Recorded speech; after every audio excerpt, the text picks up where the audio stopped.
Chapitre 7. C'était en 1730 que Schwan Floris avait ouvert, au 89 de Jermyn Street, une parfumerie dont la réputation n'avait cessé de croître depuis lors.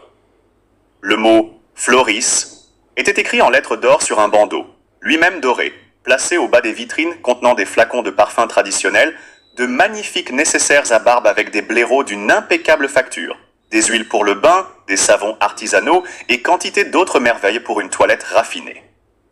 Seul n'était pas à vendre, malgré de nombreuses offres, une collection de brosses à dents du XVIIIe siècle. Scott Marlowe, vêtu d'un imperméable froissé qui cachait un costume de mauvaise coupe, se sentit mal à l'aise en franchissant le seuil de l'illustre parfumerie. « Est-il bien nécessaire d'enquêter ici » demanda-t-il à Higgins. « Indispensable. » De multiples parfums, où prédominaient rose et jasmin, enchantèrent les narines de l'ex-inspecteur-chef. Higgins s'adressa à un vendeur.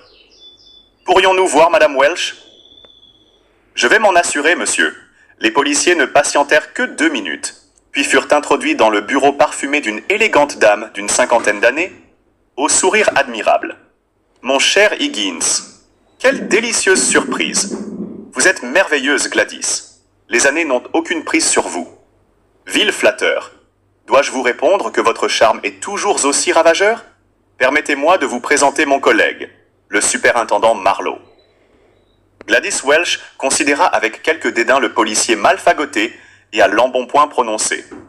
« Il s'agit donc d'une visite officielle? Je le crains. La maison Floris aurait-elle commis un acte délictueux? Pas le moindre, rassurez-vous. Puis-je savoir sur quoi vous enquêtez? Sur le meurtre d'une Indienne, Savitri Jong. Un meurtre? Quelle abomination! Certes, ma chère Gladys. C'est pourquoi nous avons besoin de votre aide. Voici la photographie de la victime. Gladys Welch regarda le beau visage aux grands yeux de biche marron. Une femme superbe. L'une de vos clientes, peut-être? Non, Higgins. Je ne l'aurais pas oublié. Le premier espoir de l'ex-inspecteur-chef s'effondrait. Il en restait un second. Sur les lieux du crime, nous avons trouvé ce flacon blanc. Gladys Welch examina l'objet avec attention. Gel anti-rides, sérum de jouvence, régénérateur des couches profondes de l'épiderme. Des promesses très alléchantes auxquelles je ne crois pas. Mais je sais que certaines femmes riches ont tenté l'expérience. Vous connaissez donc ce produit? Fort bien. Et j'ai refusé de le vendre chez Floris. Qui le fabrique? Une femme tout à fait étrange, Melania Miller, qui ne manque pas de dons dans l'art de la parfumerie et du cosmétique, mais qui croit beaucoup trop en l'efficacité de ses formules. Connaissez-vous son adresse? Elle habite une sorte de château, impasse Welcott, une minuscule artère oubliée de Kensington. Elle y vit enfermée, la plupart du temps, et travaille à la mise au point de produits comme celui-ci que certains laboratoires acceptent de commercialiser. La rentabilité à tout prix. Pardonnez-moi d'être brutal, Gladys. Melania Miller est-elle un charlatan? Le terme est excessif. Je dirais plutôt une rêveuse assez douée qui a fini par se prendre au sérieux à cause de louanges excessives. Méfiez-vous d'elle, Higgins. Dans le métier, on la compare souvent à une menthe religieuse. Votre aide fut inestimable, Gladys. Nous pourrions peut-être dîner ensemble et nous rappeler quelques bons souvenirs. Si votre emploi du temps n'est pas trop chargé, il l'est, mais pas pour vous. Affreusement gêné, Scott Marlowe se leva et recula vers la porte du bureau. « À bientôt, Higgins », dit Gladys Welch d'une voix langoureuse. « À bientôt, ma chère. » Le château de l'impasse Welcott était une vieille bâtisse née de l'imagination d'un architecte italien du XVIIIe siècle contraint de séjourner à Londres pendant quelques années et désireux de retrouver l'atmosphère d'un palais vénitien. Mal entretenu, soumis au fog et au smog londonien, les peintures roses et jaunes s'étaient écaillées. L'humidité s'était insinuée dans les murs et avait laissé de longues traces grises montant jusqu'aux corniches, dont une bonne partie s'était effondrée. Malgré ses blessures, la demeure gardait belle allure. D'elle se dégageait un charme certain.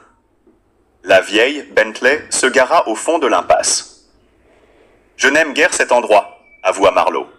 Higgins croqua la bâtisse sur son carnet, la pluie recommença à tomber. L'ex-inspecteur-chef utilisa un heurtoir et frappa plusieurs coups espacés à une lourde porte de chêne. Elle s'ouvrit lentement. « Entrez », dit une voix grave. Higgins, suivi de Marlowe, franchit le seuil et pénétra dans un hall plongé dans la pénombre. Sol de mosaïque bleu et vert, murs peints en vert sombre, applique en fer forgé, un grand tableau représentant l'Assomption de la Vierge Marie et, face au policier, une femme surprenante. Grande, très fine, portant une robe longue en mousseline noire laissant nus de fragiles bras blancs, les lobes de ses oreilles ornées de boucles d'or, les pieds nus dans des sandales à l'antique, elle ressemblait à une grande prêtresse s'apprêtant à célébrer un culte en l'honneur d'une divinité ténébreuse. Le teint très pâle, les cheveux d'un noir de jais, dont une boucle folle descendait sur son front, le nez aquilin, les yeux bleu clair, la propriétaire du château était immobile comme une statue grecque. Melania Miller, je présume? En effet. À qui ai-je l'honneur? Inspecteur Higgins de Scotland Yard. Et voici le superintendant de première classe Scott Marlowe. Très honoré. Dois-je vous tendre mes poignets pour que vous me passiez les menottes? Dans l'immédiat, ce ne sera pas nécessaire. Acceptez-vous de répondre à quelques questions? Volontiers, si vous fermez la porte. Je redoute les courants d'air. Marlowe la repoussa. L'atmosphère s'alourdit, comme si le vieux palais voulait imposer sa présence à ses hôtes. Higgins présenta le flacon blanc à Melania Miller. « Connaissez-vous ce produit, mademoiselle ?» Son sourire la rendit encore plus énigmatique. Gel anti-rides, sérum de jouvence, régénérateur des couches profondes de l'épiderme. Un cocktail original et efficace dont je possède le secret. Vous reconnaissez être l'auteur de ce mélange? J'en suis fier, inspecteur, et j'en ai inventé beaucoup d'autres pour maquiller les femmes, comme personne d'autre ne l'avait fait avant moi. Ce n'est pas de la vanité, mais de la lucidité. Pendant longtemps, elles ont cru qu'une accumulation de fonds de teint, de crème et de fards à paupières les rendrait irrésistibles. Quand j'ai milité pour un fond unique à nuances ambrées, on s'est moqué de moi.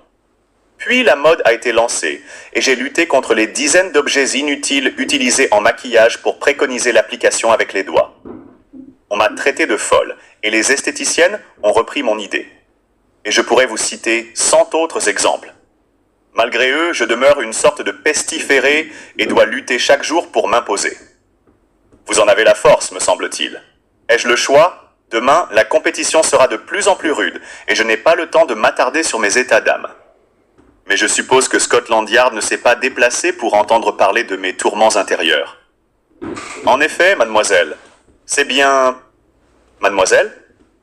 M'imaginez-vous mariée ou pis encore, en mère de famille affublée d'une marmaille?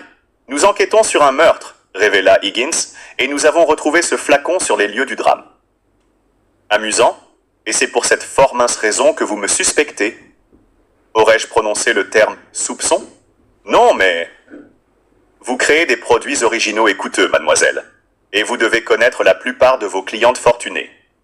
C'est vrai, j'ai maquillé moi-même la plupart d'entre elles. Est-ce le cas de Savitri Jong? Pour la première fois, Melania Miller parut troublée. Ce nom ne m'est pas inconnu. Laissez-moi rassembler mes souvenirs. Melania Miller était toujours aussi immobile qu'une statue grecque, nimbée de la faible lumière qui émanait des appliques. Scott Marlowe était à la fois fasciné et un peu effrayé. Le surnom de menthe religieuse s'appliquait parfaitement à cette femme raffinée et dangereuse. L'imaginer en criminel était si aisé que le superintendant se méfia de son premier jugement. Et si l'assassin était bien un homme, pourquoi divaguer à propos de Melania Miller? Votre victime avait-elle des cheveux noirs? Demanda-t-elle. Noirs et longs. Voici sa photographie. Melania Miller l'examina pendant quelques secondes. Je la connaissais, inspecteur. Je la connaissais même assez bien.